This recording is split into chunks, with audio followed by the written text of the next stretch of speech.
Hello everyone, this is Rogue Knight, and today I want to be playing Hades 2 um, and explaining it and explaining all the new things and all the things they added to the game that is different from Hades 1 to you. Um, so as you clearly see, I I beat the game 5 times, just like how the technical test asks you to. I got almost everything in the game that's up to now, and I'm going to guide you basically through what to expect from Hades 2, how is it different from Hades 1, and basically go through the whole game for you right from the start. So we're going to start a new save slot, and yeah, let's get right into it.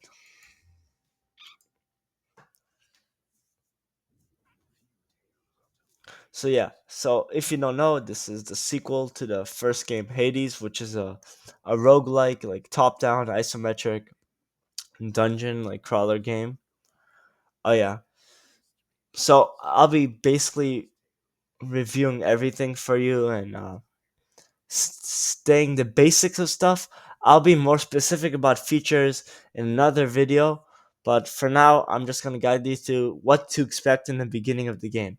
So, when you spawn in the game, you'll spawn in with our new protagonist, Melanoy, and as you'll see, you can move.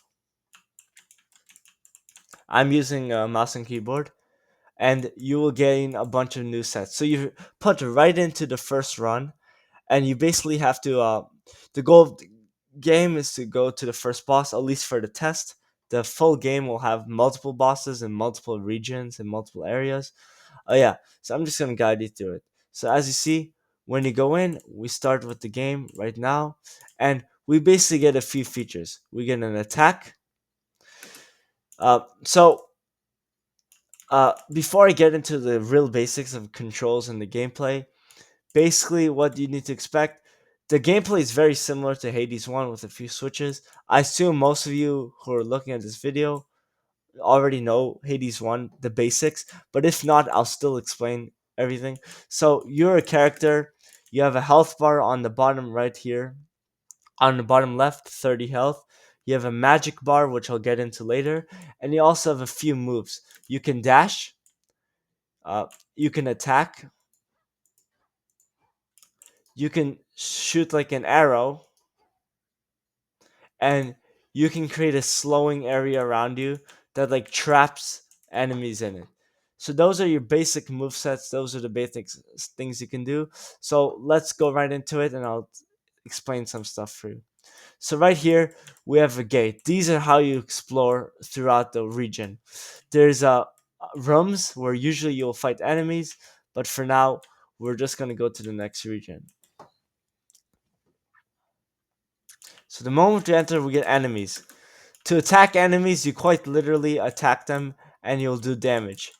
As you see, we do damage when we attack enemies,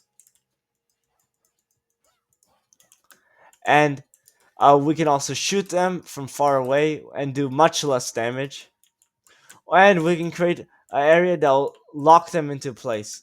As you see, these are the basic movesets that the game offers you, and these are the basic things we can utilize.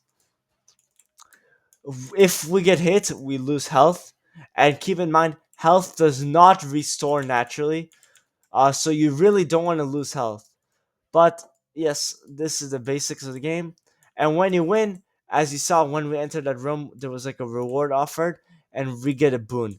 What boons are like these are like an effect that'll give a really good upgrade to your chosen weapon, like weapon or special or arrow, and these are from a god, which, as you know, this game is gonna be set in Greek mythology. So the gods are basically helping us, and we have to accept their boons.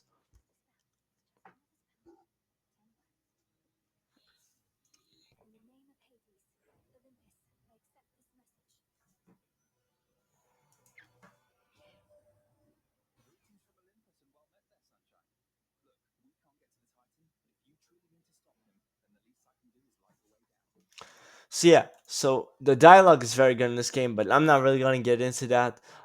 So this is gonna be our boons. these are like effects we can put. After all, like for example, we can do more damage in a larger area. For the attacks, we can make the sprint, which I didn't really discuss yet, and the cast will be like that slowing area. So let's just do the more damage. That's very simple, very basic, and as you see, it will appear on the left side of the screen, and the weapon itself will have effect. Oh, just saying, to sprint, you just need to dash and hold the walk button, and you move faster. Not by like much, but it's still an increase. So now we can get our next resource, which is called Ash.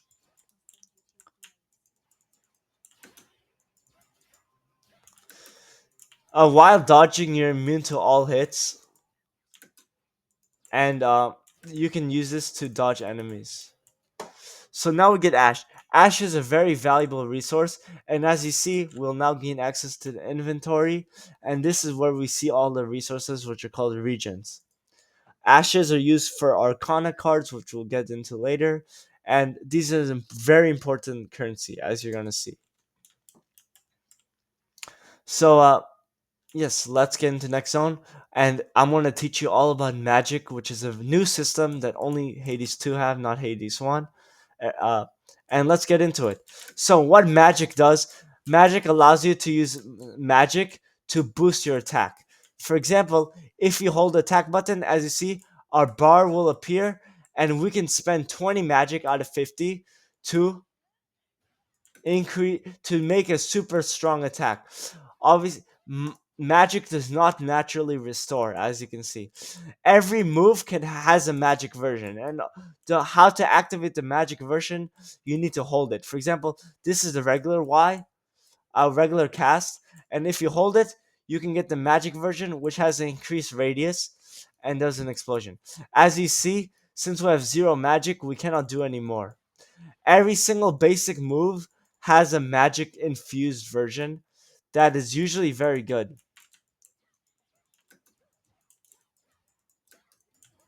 As you see, we got hit there, and we just went down to 12 heart, which is actually like, pretty bad. But like, yeah, what can you do? You're not really meant to win on the first run. I might, but I don't know. So another move we have is the magic version of this, which will basically extendinate this and do insane amount of damage. It's actually very good. Uh, I'm not gonna really talk about a balance in this video. That's for another video. We can collect resources too.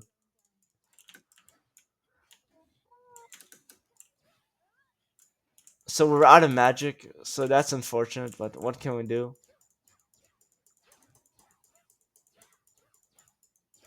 We're gonna die really fast, but we can get another boon. 3 health is atrocious. So these aren't very good, but let's just do this. Uh, where we pick this. So basically, I see we picked up a resource, which is a greenery. Molly is gonna be used very much later and gonna be very important, but for now it's not very useful. But now we have two options, and you see this is where choice really comes in when it comes to actual game. We can go for Poseidon boon, which is a god, which is one of these boons like we saw the Apollo ones, or we can go to the shop to buy stuff. Uh, to buy stuff, you need money, which is not a permanent resource like Psych or Molly, but rather a resource only spent during a run. I'm gonna go for Poseidon. I think I can survive with 3 health only. Uh, okay, this is a mini boss, so maybe not.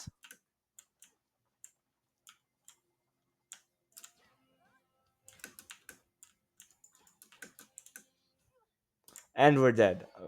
Yeah, not very good.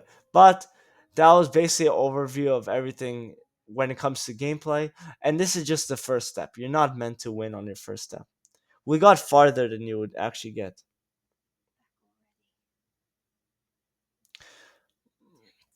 So now we're gonna enter part two in the video where we're gonna focus on things in your home, your hub, which is the crossroads.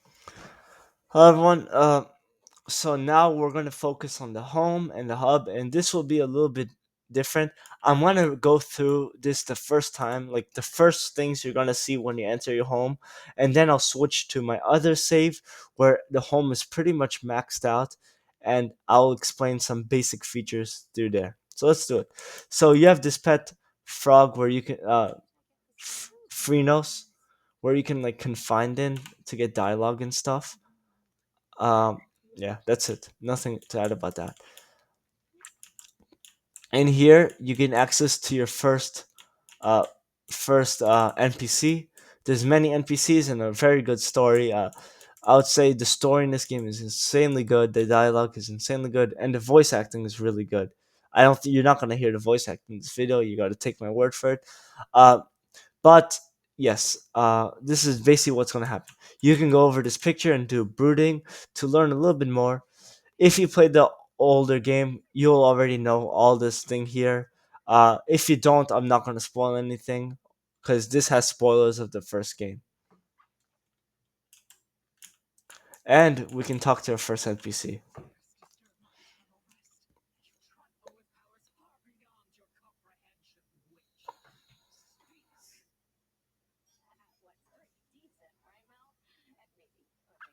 So this is Dora,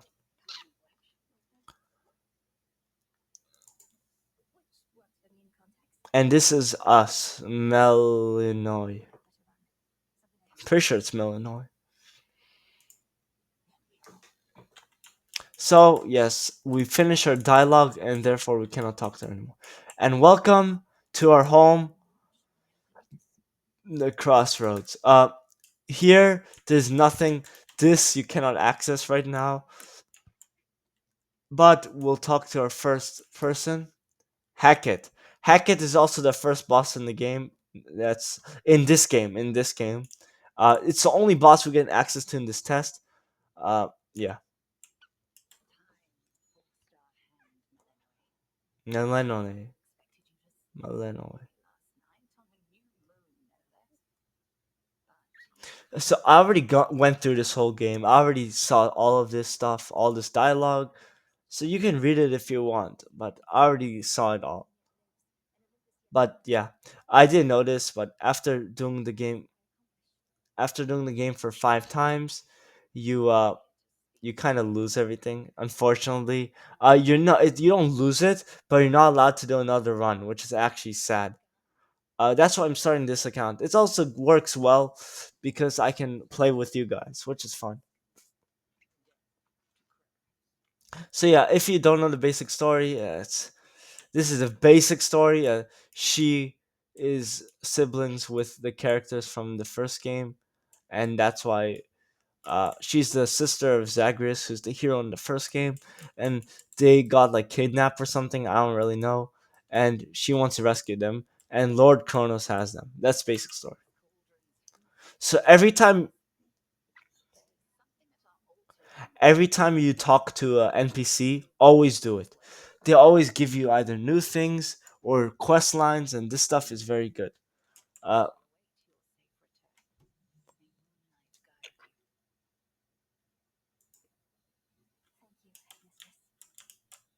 so you can also salute in this game. It doesn't do anything. I'll tell you that. It just is a little nice gesture. So going through these like light up dots, yeah, the narrator is gonna talk to you.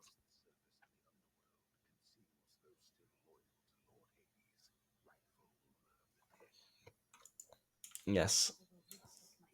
I'll probably start skipping through the dialogue. You cannot access this until the second round. I'll explain this later. There's gonna be a shop over here. This is an you can obviously salute these shades to gain like emotes, and also we have a new NPC here, Nemesis. I already saw this stuff, but this is Nemesis. She's an NPC. She doesn't do much in this test, and when I say much, I mean anything except for like talk to you. But she's definitely gonna be an interesting role for later on. And also we have Odysseus here,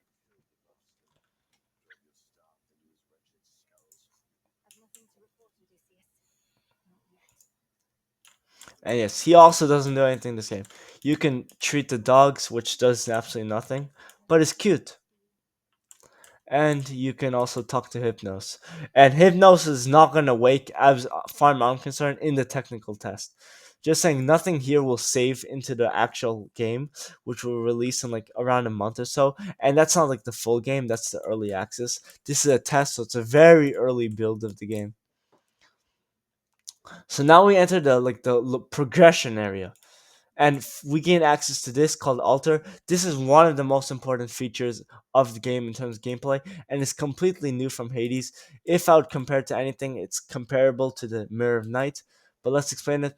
Basically, you have Arcana cards here, and let me describe this because initially it took me a while to figure it out. So here are your cards, Arcana, and these cards give you an effect that always will stay during a run. For example, this one, while you channel your moves, your like is that Omega moves. Um, just saying these are any ones where I told you where it infuses magic with them. The whole time will slow down for 2 seconds, and so when to claim a Arcana card, you need an Ash. You need an Ash, and we have five. As you see, the purple icon under the one shows how many we have. We have five. It only costs one, and this is also important. As you see right here on the cursor, the top right of the card, there's a one and a hand. This is how much grasp it's gonna require. As you see, the melody on the side here has 10 grasp, meaning we can have a total of 10 grasp. You think, wow, there's 9 cards here. Well, we don't need to upgrade the grasp at all, which is how you upgrade with Psych, which increases how many grasp. You'll be wrong. You're gonna run out of space. You're gonna need to upgrade the grasp. So let's claim this sorceress. This will slow down time, and when we do it, we can claim two more. Either the Wayward Sun, which will also has one grasp, or the Furies, which also has two grasps. We have four, and I'll tell you right away, this is really bad. This increases damage by 20% while you're in that like binding spell you create area. Meanwhile, the Wayward Sun um, restores health or 4 health when you exit a location. This is really good. 100% equip this. And then we can access this next, which is broken, increases health and magic. So basically, I'll explain this more later in a more in-depth rundown, but this is the basic format. As you see, since we have two cards active, each with one, it adds up to 2 out of 10. And to gain upgrade this, you need Psych, which we currently have 10, and you need 40. Psych gets a bottleneck later, but you'll be able to get it. So that's the altar basically. And now we get to access this, which is the which allows you to buy new weapons, which we cannot get right now, and also we'll be able to get tools, which we cannot do right now. You can also sleep, which is nothing. This will be keepsakes, which are like passive effects. We'll get that later, and yes, and we'll meet Skelly. I mean Skelemius. Oh, bro, I can't pronounce it. Skelemus. So basically, he's like a training dummy. Uh, you'll know who he is if you play the first game. If you don't, he's Skelemius for now. Uh, so what you can do, this shows you everything you can do. I already told you everything you can do, but you can attack with a basic attack. You can do a powered up special. You can do a regular special. You can do a, a spell to ensnare them. You can hold the spell to ensnare them, which will detonate and do insane damage. You can do a powerful attack right here, and you can sprint. And let's finish his quest, which wants him to hit them 20 times. And also, this thing restores magic. It's completely useless in the actual run because magic completely restores every time you enter a new room, but it's here. Also, you can do this. It's a nice like secret thing where you can like go up. She's gonna do like a little monologue, and you can also see what moon it is. So the first region of the game is Erebus, and right now it's a crescent moon. And yes, this is it. So it's a nice little thing. Doesn't really add anything to the game right now, like story wise, but I think it's very good. I like this feature a lot. And that's all you need to know before you have to do another run again, which I will do. I don't know if I'll do it in this video, but if I do, we'll do another run. But that's a basic overview of all the features that the beginning of the game will offer you. And now we're gonna take a look into what the end game will offer you. Now I'm gonna be showing you basic end game, which is basically everything the technical test has to offer in terms of the home. Uh, so basically, when you have everything in this game so far, right, as of right now, uh, you'll gain access to a bunch of new features. Not that many. Like I'll give overview. If you don't like spoilers, don't really look at this part of the video right now. It'll not really. It won't have any story spoilers. I'm not gonna spoil anything in the story, but it will be spoiling mechanics that you'll unlock later on. Uh, First thing you have is this. This is a very important feature.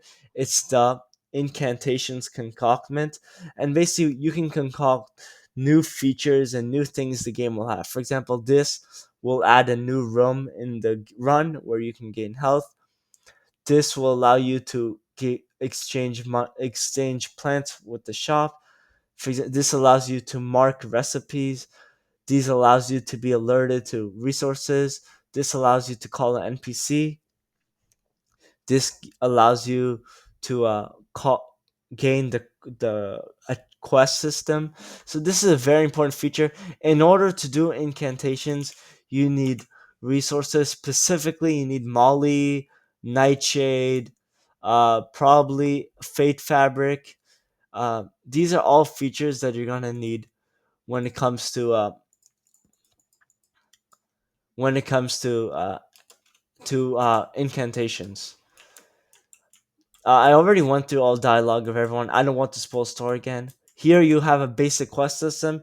You don't unlock this later. Unfortunately, I cannot complete these quests because on this save, I accidentally got finished the whole thing. But you have a quest system here.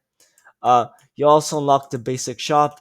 This shop is very similar to the one in Hades 1, except for there's a dedicated currency for this called bone shards, or I think they're bone shards. And you can buy ashes, psych, which I already reviewed. Fate fabric has to do with incantations, like I told you.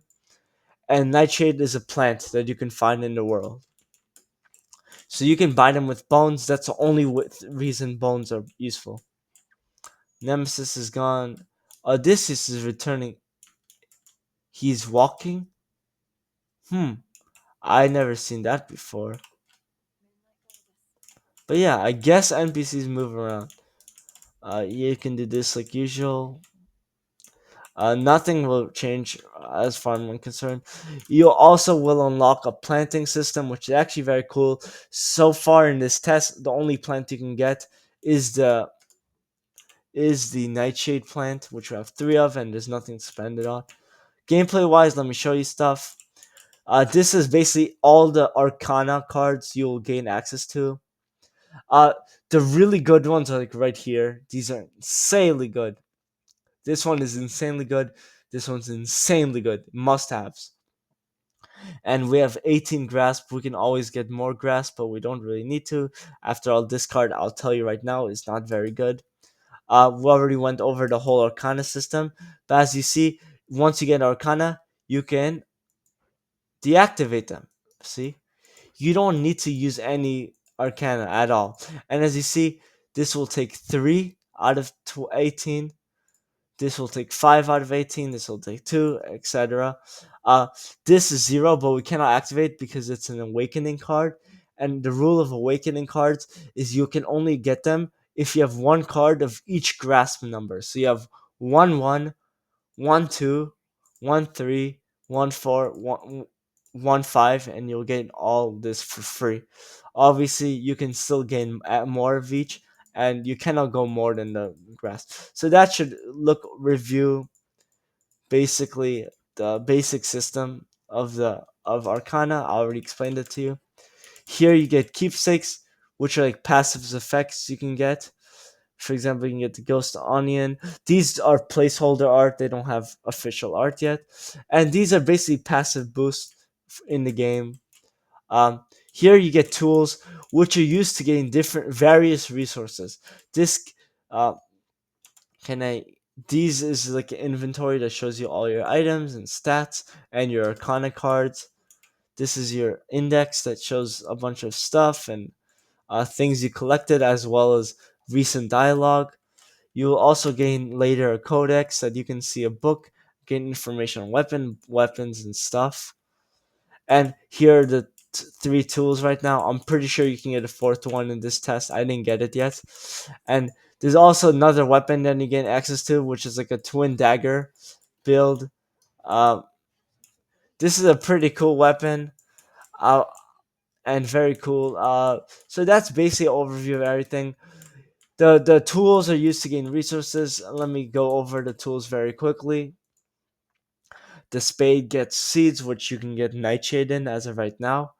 The tablet of peace gains psych, which you can use to gain grasp, and the pick gains silver, which you can use to gain weapons and also other tools. So yeah, that was a quick overview of everything you get at the end of the game. Obviously, I didn't get everything, but after all, I cannot go through the seal anymore. Just saying, you cannot go up because this is not part of the game right now. And yes, that's everything in the end game. I probably won't use. I'll for now. I'm just gonna work on upgrading my other save, as you saw in the video. And yes, I think this is a review of everything. You should be able to get a decent grasp of absolutely everything that the technical test of Hades 2 has to offer. Remember, this is a test, not even the early access. So if you think this looks cool, you can sign up, but I would wait for the early access and buy the early access if you want, if you think this looks cool. And yes, so I'm very excited for this game. I'm excited for the early access. I'll definitely do videos on the early access. I'll do more videos now, maybe explaining balance and stuff, and maybe issues I have, as well as things I really like. Same thing with things that are different. But this was a basic overview of Hades 2. And yes, I hope you enjoyed. I'll definitely make more videos and work on the test. But remember, it is test, not everything's subject to change. And yes, this is Rogue Knight, and please subscribe and like. And I thank you very much for watching and sticking through the end. Yes. So this is Rogue Knight signing off.